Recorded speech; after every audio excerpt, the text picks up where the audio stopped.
के चरणों में भोलेनाथ शिव का प्रणाम स्वीकार हो। वाह भोलेनाथ, मेरा भी तो प्रणाम स्वीकार करें भोलेनाथ।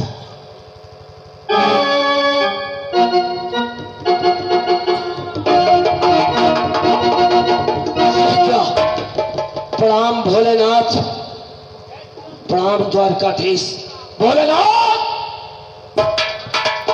कहो बाणासुर। अरे प्रणाम नहीं, युद्ध करो। युद्ध अवश्य, हम तुमसे वचनबद्ध हैं, हम युद्ध अवश्य करेंगे। तुम चिंता क्यों करते हो? लो हमारा धनुष, अपना धनुष और बाण हमें दो। ये मेरा त्रिशूल लो, जितनी द्वारकाधीश की सेना है सब परास्त करो मेरे त्रिशूल से, और अपना धनुष बाण हमें दो। हम द्वारकाधीश से युद्ध करते हैं। लो धनुष बाण और द्वारका से युद्ध करो। और ये मेरा त्रिशूल सारी द्वारकापुरी की सेना को मैं समाप्त करता हूं। अवश्य।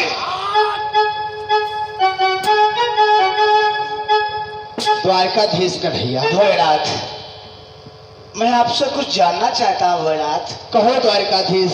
हमारा और बाणासुर से युद्ध हो रहा था, अचानक आपके पदागमन इस रण क्षेत्र में क्या कारण हो सकता है? तुम्हें तो मालूम होना चाहिए द्वारकाधीश, स्वयं पुण्यरेश बाणासुर हमारा अनन्य भक्त है। हम उसे वचनबद्ध हैं, जिस समय कोई संकट आएगा मेरा ध्यान धरोगे, हम आकर के तुम्हारी रक्षा करेंगे। इसलिए सो उसके तरफ से हम युद्ध तो अवश्य करेंगे। वाह भोलेनाथ वाह, दुष्टों को ऐसा वरदान दे दिया। अरे भोलेनाथ, परंतु वरदान देने से पहले आपको सोचना था कि वरदान को पता नहीं कैसे प्रयोग करने लगे। आप ऐसे वरदान दे बैठते हैं भोलेनाथ। एक बार आपने भस्मासुर को वरदान दिया था कि जिसके ऊपर वो हाथ रख दे भस्म हो जाए। अंत में क्या हुआ? अंत में आप ही को भस्म करना चाहा, आप ही को भस्म करना चाहा। आप भाग खड़े हुए, तीनों लोकों में भागते रहे, कहीं पर आपको ठिकाना ना मिला। अंत में हमारे क्षीर सागर में पहुंचे। त्रायमाम शैलागतम प्रभु मेरी रक्षा करो। मैंने सोचा भोलेनाथ के ऊपर बहुत बड़ा कष्ट है, आपकी रक्षा करने के लिए मैं नारी का भेष बनाया, उस भस्मासुर को भस्म किया। झेलना मुझे पड़ता है। दुष्टों को वरदान दे बैठो, थोड़ी सी भक्ति क्या कर लिया, तपस्या क्या कर लिया। एवं अस्तु तथास्तु, मांगो क्या चाहते हो भक्त। ऐसे वरदान नहीं दिए जाते भोलेनाथ। द्वारकाधीश, तुमने एक बार मेरी सहायता क्या कर दिया, उसी का परिणाम चुकाने के लिए दोबारा युद्ध स्थल में सहायता की बात नहीं है, पर दुष्टों को वरदान दिया जाता है, पर कुछ सोच समझ करके कि दुष्ट है, पता नहीं मेरा वरदान कैसे प्रयोग करने लगे। इसलिए दुष्टों को वरदान देने से पहले सोचना चाहिए ये दुष्ट है, इसे हम कैसा वरदान दें। हे द्वारकाधीश, तो तुम्हारा कहना यह है कि कोई मेरा भक्त तपस्या करे, मेरे नाम का जाप करे, हम उसकी रक्षा न करें? भोलेनाथ ठीक है, तुमने बाणासुर को वरदान दिया है ऐसा कि जब कभी उसके ऊपर किसी प्रकार की मुसीबत आएगी तो उसकी तरफ से उसकी मदद करोगे। अवश्य। उसकी तरफ से युद्ध करने के लिए आए हो तो फिर तत्पर हो जाओ। तत्पर हो जाओ।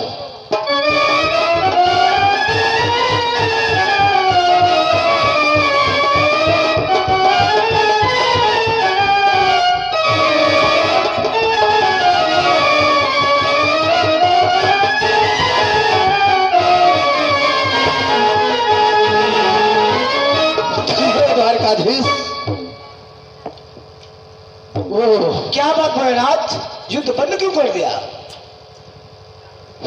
हे द्वारकाधीश, तुमने कुछ जान ही नहीं पाया। द्वारकाधीश, तुमने मेरी लीलाओं को नहीं जान सके।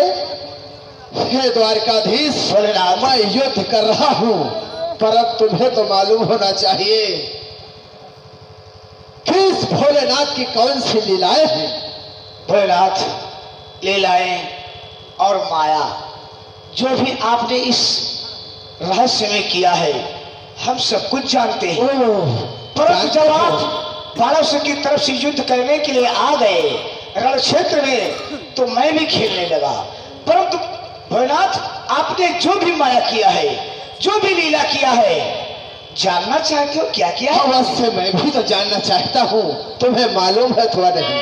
तुम नहीं साहस जाएंगे भोलेनाथ, तुम में ही साहस हो जाएंगे, इसका अभिमान बढ़ाया है तुमने ही साहस।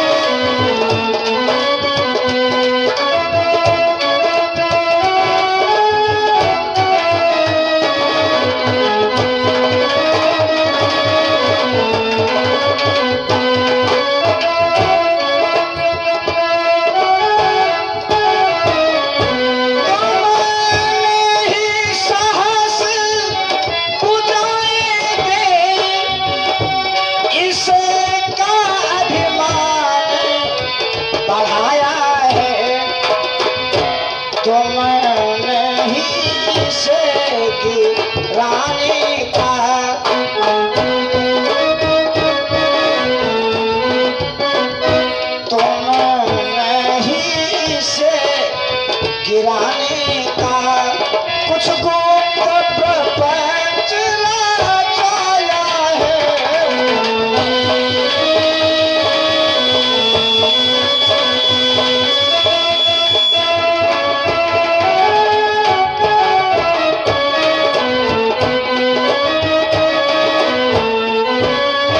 अरे भोलेनाथ, आप ही के वरदान के द्वारा इसके 1000 भुजाया और था बल हुआ। हाँ भोलेनाथ, और आप में यही गुप्त प्रपंच छुपा था कि तुमने इसकी तरफ से जो युद्ध करने के लिए आए, ये तुम्हारी लीला थी, यही तुमने लीला किया है। और क्या किया है भोलेनाथ? कि उषा के परदायक तुम हो, अनिरुद्ध कुंवर ले आए हो, ये मैं भी खूब जानता हूँ, जिस कारण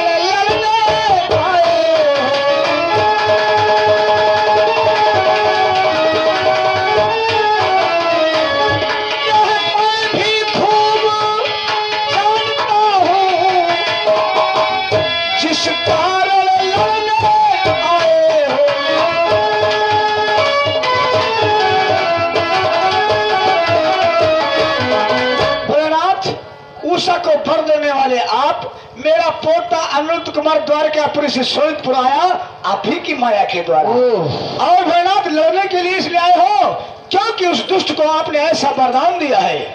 अच्छा, तो हम तुम्हारे पोते को हम लाए हैं। भोलेनाथ, यदि आप ऐसी माया न करते, लीला न करते, तो मेरा पोता भला क्यों द्वारकापुरी से शोणितपुर आता? जब मैंने देखा आपकी माया और लीला चल रही है, तो भला मैं उसमें हस्तक्षेप कैसे करूं भोलेनाथ? ठीक है द्वारकाधीश, अगर ऐसा आप जानते हैं, मेरी सब लीला आप समझ ही गए हैं, तो थोड़ी कृपा और करें, जिससे कि उस दुष्ट का अहंकार नष्ट हो जाए। भोलेनाथ, हे द्वारकाधीश, क्या चाहते हैं आप? चाहता तो यही हूँ द्वारकाधीश कि हे जगत पिता, हे जगदाधर, आपको कोई भी कष्ट न हो, आपको कोई भी कष्ट न हो, अभिमान मिटे बाणासुर का, वरदान हमारा नष्ट न हो।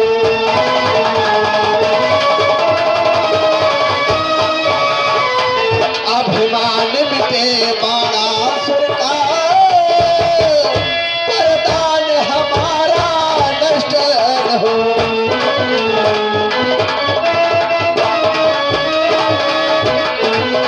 हे द्वारकाधीश, अगर आप सबको समझते हैं, तो मेरे वरदानों की लाज भी रह जाए और दुष्ट अहंकारी बाणासुर का अहंकार भी नष्ट हो जाए। वाह भोलेनाथ, वही बात ला के करके रख दिया। चलो ठीक है, यदि आप ऐसा चाहते हैं तो आओ। आपने उसे ऐसा वरदान दिया है कि जब कभी आप उसे याद करेंगे तो उसकी तरफ से उसकी मदद करेंगे। उसकी मदद के लिए रण क्षेत्र में आए हो तो आओ हमसे युद्ध करो। परंतु एक बात का ध्यान रखना भोलेनाथ, कहो द्वारकाधीश। जिस वक्त हम आलस्य बाण का प्रयोग करेंगे उसी वक्त तुम इस क्षेत्र को छोड़कर के चले जाना। बस उतने ही समय में हम उस दुष्ट बाणासुर की खुजलाहट को शांत कर देंगे। वाह प्रभु धन्य है। इसलिए बाणासुर की खुजलाहट तभी शांत होगी जब इस रण क्षेत्र से आप जाएंगे। भोलेनाथ आओ, हम और आप बाणासुर की दिखावट में मिलकर के युद्ध करते हैं। ठीक है द्वारकाधीश। इसलिए खुशी से समर रचो, यह लीला पुरसी पर है, जो चाहोगे सो होना है, आज्ञा से श्याम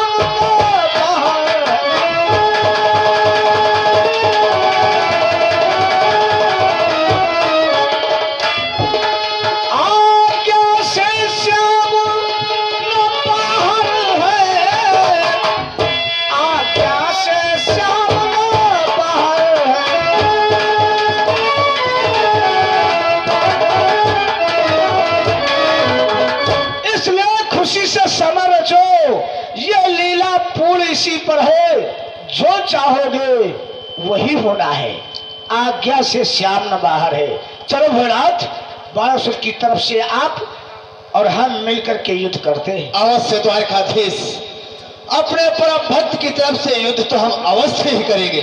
तैयार हो जाओ।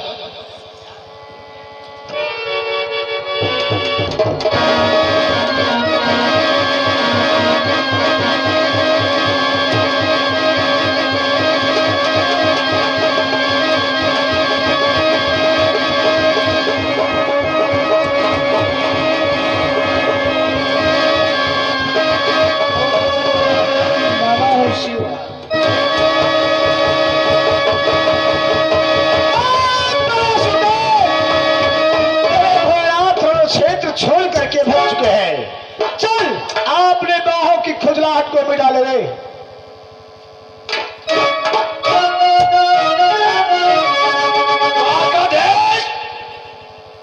भोलेनाथ चले गए तो क्या है, बाणासुर भी जीवित है। आओ मुझसे युद्ध करो।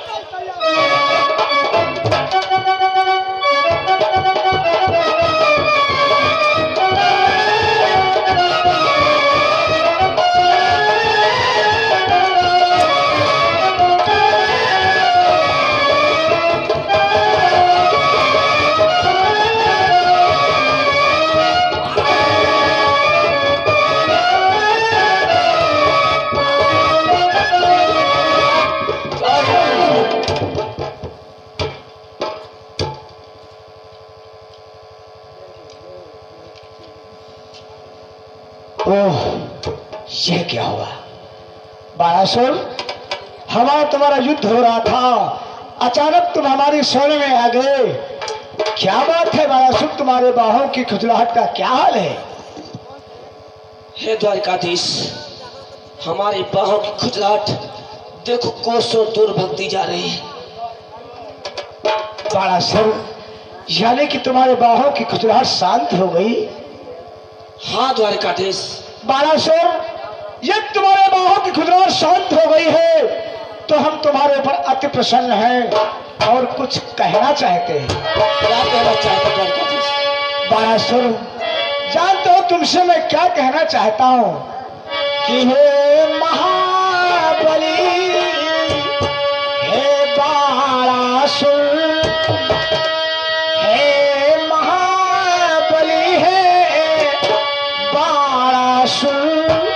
हर तरह तुम्हारे शोभिता है।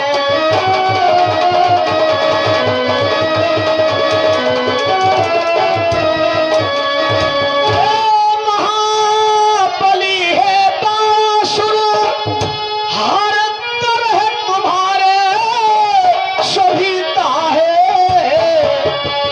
वरदान मांग, वरदान मांग, मैं हार गया तू जीता है।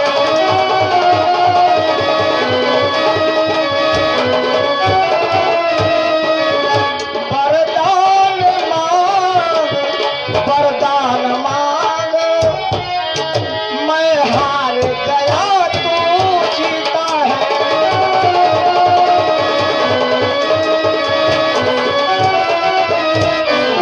बाणासुर, हमारा हुआ, परंतु इस क्षेत्र में हमारी हार और तुम्हारी विजय हुई, इसलिए हम तुम्हारे ऊपर अति प्रसन्न हैं। हे द्वारकाधीश, पराजय तो मेरी हुई है, विजय आपकी हुई है। दास को केवल हौसला बढ़ाने के लिए कहते हो। नहीं बालासुर, ऐसी बात नहीं है। हम तुम्हें विजयी क्यों घोषित कर रहे हैं जानते हो? क्यों विजय घोषित करते हो? बालासुर, तुम भोलेनाथ के अनन्य भक्त हो, लाखों में एक हो, इसलिए जो भोलेनाथ का अनन्य भक्त होता है वो मुझे अति प्रिय होता है, इसलिए मैंने तुम्हें विजयी घोषित किया है। मांगो, जो भी तुम्हारी इच्छा हो वो वरदान मांग सकते हो, एक कृष्ण तुम्हें अवश्य देगा। नहीं द्वारकाधीश, एक बार मैंने भगवान भोलेनाथ से वरदान को प्राप्त किया था तो मेरी ये हालत हुई है। अब मैं वरदान नहीं चाहता हूँ द्वारकाधीश, बस एक निवेदन है आपसे। बाणासुर, कहो क्या कहना चाहते हो? हे द्वारकाधीश, जानते हो क्या निवेदन है? हे जगत पिता हे मुरलीधर, हे जगत पिता हे मुरलीधर, यक अंतिम टेक हमारी है।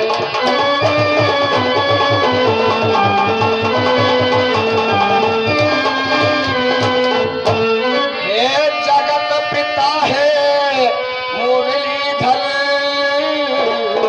यक अंतिम टेक हमारी है। अनुरुद्ध कुंवर के नाते से अब उषा बहू तुम्हारी।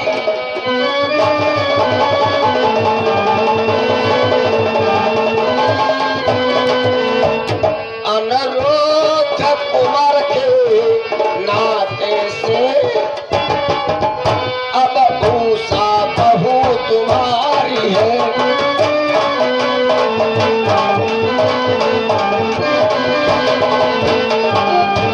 हे जगत पिता, जन जन का कल्याण करने वाले, आप तो घट घट में व्याप्त हैं। तुम्हारे पोते अनुरुद्ध के हिसाब से तुम्हारी बेटी बहू हो गई है तुम्हारे, उसे स्वीकार करो। बाणासुर, वास्तव में तो बड़ा चतुर है। हमारा तुम्हारा युद्ध हुआ और फिर भी तुम अपनी पुत्री का विवाह हमारे पोते अनुरुद्ध से करना चाहते हो। ये सोचता होगा अपने मन में, हो सकता है द्वारकाधीश कभी दुश्मनी माने, इसलिए उस दुश्मनी को तुम रिश्तेदारी में बदलना चाहते हो। ठीक है बाणासुर, मैंने तुमसे कहा है कि जो भी मांगोगे वो मिलेगा। जब तुम्हारी ऐसी हार्दिक इच्छा है तो हम तुम्हारी इच्छा को अवश्य पूर्ण करेंगे। बुलाओ मेरे पोते और अपनी पुत्री उषा को। अभी बुलवाता हूँ द्वारकाधीश। द्वारपाल, जाओ मेरी बेटी और अनुरुद्ध को जेल से बाहर लाकर उन्हें नए नए वस्त्र पहनाकर दरबार में लाओ। तत्काल महाराज जा रहे हैं।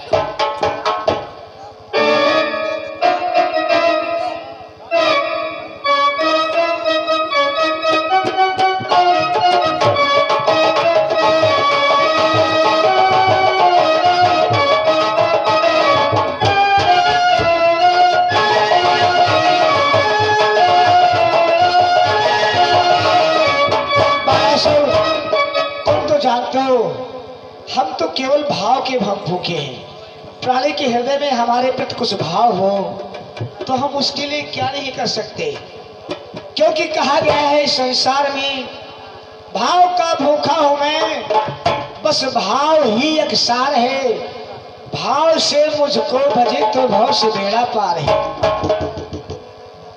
भाव फिर दे संतलत, भाव फिर दे संतलत तो मैं कभी लेता नहीं। भाव फिर दे संतलत तो मैं कभी लेता नहीं।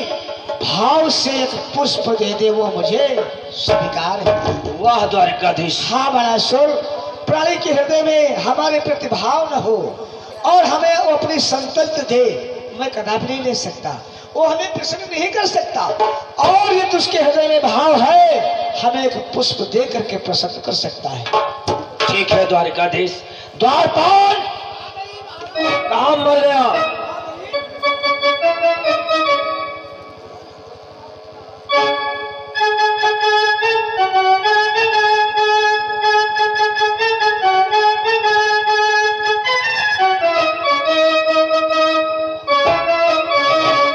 देखो द्वारकाधीश, बड़ा सुन, देखो मेरी बेटी।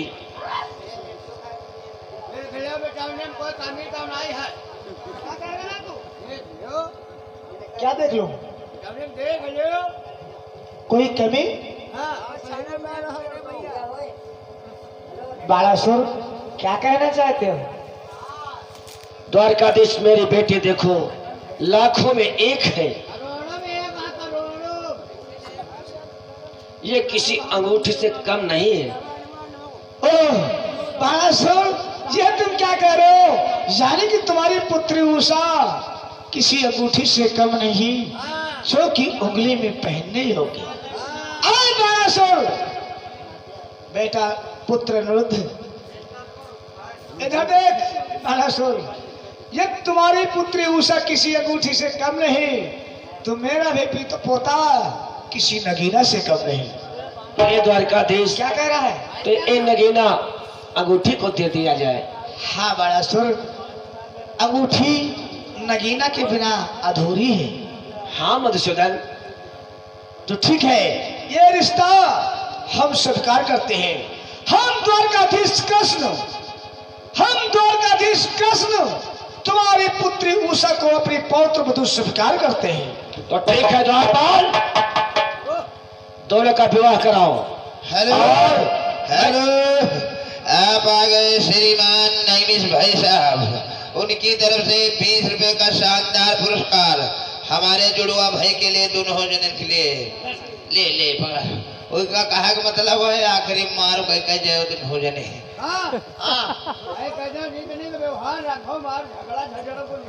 द्वारपाल, मंत्रों के द्वारा, वेद के मंत्रों के द्वारा बेटी का विवाह कराओ। और मैं चल रहा हूँ, सारी व्यवस्था करता हूँ कि बड़े बड़े बच्चे रखे हुए हैं, ये सब लदवाना है कि बेटी के साथ में जाएंगे। बहुत सा दहेज बना रखा है। वैसे महाराज यहाँ का बात बताई, अब ही लोग तुम्हारे दोनों जन भाई भाई नाता रहा समझी सब।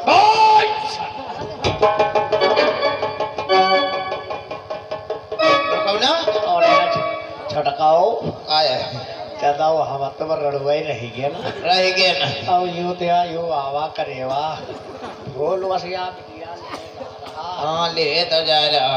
आय दादा से न पालन हम तुम ले जाए ठेलुहा। बिटिया, ओ बिटिया, तुम दोनों जने यूं ले करो, तुम साधाओ। अरे भैया यूं तुम साधो, तुम साधाओ, तुम बिटिया के डारो, तुम भैया के डारो। हमारे वही क्या डाले देते हो? हमारे नाय। हाँ अरे क्या भाई ताली क्या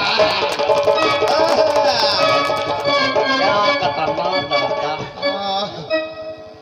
भैया ऐसे आओ, भैया तुम ऐसे आओ, लाओ तुम्हारा वैदिक मंत्र द्वारा हम ब्याह कराए दे। कराए दे भैया, कराए दे। है नहीं पहले सारे तो ठाण हंस खा भुगाड़वाए भौरी नहीं घुमाए भी। हाँ लाओ, हाथ लाओ। हाँ ओम कर्पूर गौरम श्री मिंट मोरंग धर दो ईटा तो चपक जाए फौरम। यो कौन वाइस लोग रे? कहा का मतलब यो है कर्पूर गौरम श्री मिंट मोरंग। भैया ही तो जाओ श्री मिंट मोरंग मंगाओ। और जिस प्रकार से श्री मिंट मोरंग गबड़ने से ईटा रखने से चिपक जाती है, इसी प्रकार से शादी विवाह का बंधन होता है। तुम दोनों लोग जिंदगी भर आपस में चिपके रहो, समझ गए हो? हाँ अजापाते खुरा दोषम मीन दोषम कंठिका ताम्र पाते मदिरा दोषम इश्क दोषम बुढ़िका। यो का है, यो कौन? नहीं समझो। अजापाते खुरा दोषम, भैया अजा माने बकरा, बकरा खाओ वही का, खुर न खाओ कोई दोष नहीं लगी।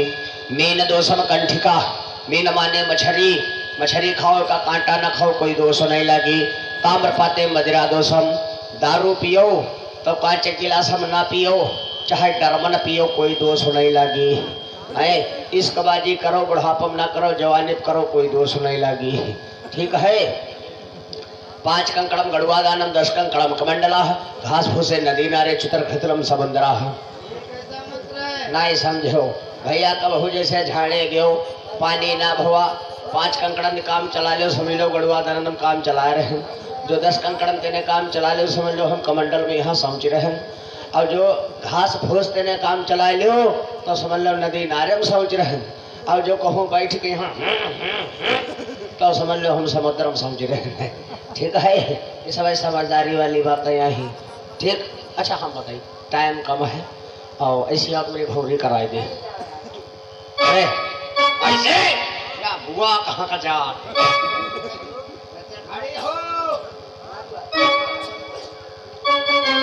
अरे आ पहली भवरिया हो अब ही बिटिया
उल्टी पुल्टा करवा लियो ना से हो जाए उल्टी पुल्टा करवा लियो।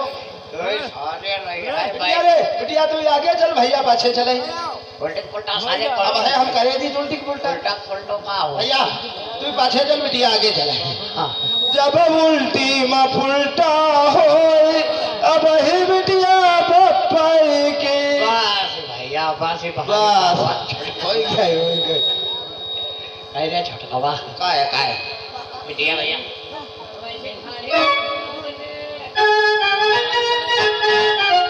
अरे छोटकवा रे काय बड़कौना सबके बियाह हुई गे आय सारे हम कोई वैसा ही करे हम काय छो बड़कौना हमारा तुम्हारी सोचा अब हुई जाई बियाह अब हुई जाई वादिया देखियो धोखा दे गए हम बताइए बड़कौना अब चलो रे हम है तो बियाह हो कह लीजिए बड़कौना हमरे का होई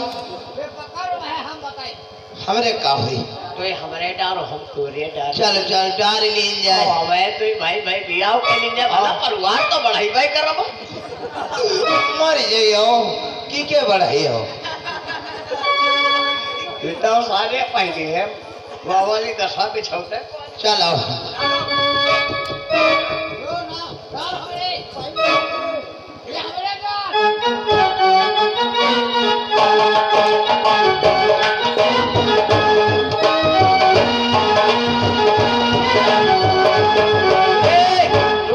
छटकवा रे काय बड़कौना अब तुम चदाओ धोती पहिरा